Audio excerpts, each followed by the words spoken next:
কোটি কোটি মানুষের হৃদয় স্পন্দন যিনি, আল্লামা দেলোয়ার হোসেন সাইদি রহমতুল্লাহ আলাইহি 50 বছর তাফসীর করলেন।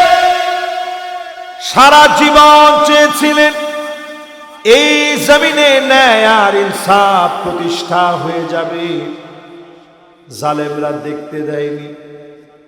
13টা বছর জেলে থাকার পরে শেষ দিনে তিনি 2 জনের কাঁধে ভর দিয়ে উঠলেন।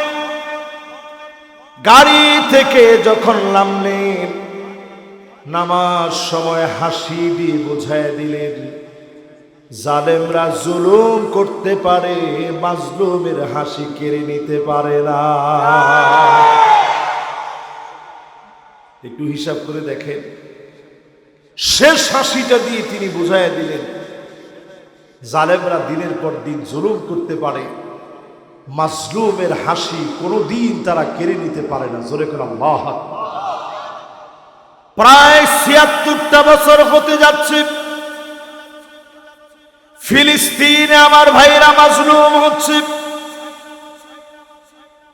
এই সময়ের ভিতরে সবচেয়ে বড় জুলুম চালাচ্ছে